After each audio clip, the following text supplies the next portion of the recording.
वह मंत्र तो ठीक होता है, लेकिन गुरु के द्वारा जब प्राप्त नहीं होता है तो उतना अधिक फलीभूत नहीं होता है, क्योंकि जो गुरु मंत्र देता है उसका पूर्णतः दायित्व होता है उस परम शक्ति से मिलाने का, या फिर परमात्मा से मिलाने का, या फिर उच्च कोटि की साधना जो कर रहे हैं परम पुरुष से मिलाने का। उसका पूर्ण भार होता है गुरु के ऊपर जो गुरु मंत्र देते हैं। तो आइए चलते हैं आगे कि ध्यान में करना क्या है। उसके पहले यह जान लिया जाए कि आखिर ध्यान है क्या। जब तक यह नहीं जानेंगे कुछ भी समझ में नहीं आएगा। किसी प्रकार की उसमें थोड़ी सी त्रुटि हो जाती है तो फिर वह सारा काम बिगड़ जाता है। कहते हैं ध्यान नहीं रहा, जिससे यह भूल हो गई और यह कार्य बिगड़ गया। दूसरे, जब किसी घटना को विशेष प्रयोजन से जोड़ा जाता है तो कहते हैं कि बताइए ध्यान दे करके वहाँ पर कौन कौन था। ध्यान से सोचो और विचार करो कि वह कैसा था। इस प्रकार के कई सवाल खड़े होते हैं ध्यान से संबंधित। तो ध्यान ही तो सब कुछ है।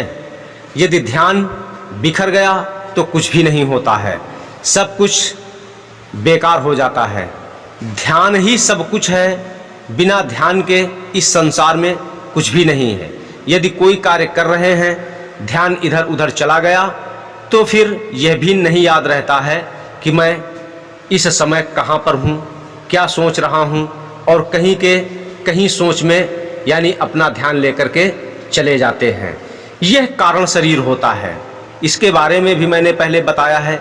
यह ध्यान की ऐसी स्थिति है, यदि इस अवस्था में साधक पहुंच जाता है, आँख खोल करके भी यदि किसी सब्जेक्ट को सोचना शुरू कर देता है तो वह उस समय वर्तमान में भूल जाता है कि मैं क्या कर रहा हूँ, कहाँ हूँ, और सोचते सोचते कहीं का कहीं भी पहुँच जाता है। और कोई अगर इंसान उसको बुलाता है तो वह उस तरफ ध्यान नहीं दे पाता है, क्योंकि वह ऐसा सोच में पड़ जाता है, ऐसे गहरे ध्यान में चला जाता है कि वह सब कुछ खो देता है। बस ठीक इसी प्रकार से ध्यान करना है। क्या ध्यान में करना है?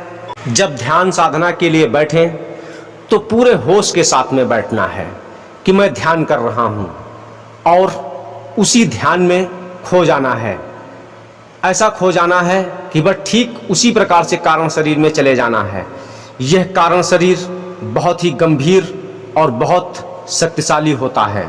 इसमें बहुत अद्भुत शक्तियाँ होती हैं, और यहीं से बैठे बैठे ध्यान अवस्था में कहीं का कुछ भी देख सकते हैं। भूत भविष्य वर्तमान के जो भी घटनाएं हुई हैं उनको भी देखा जा सकता है, लेकिन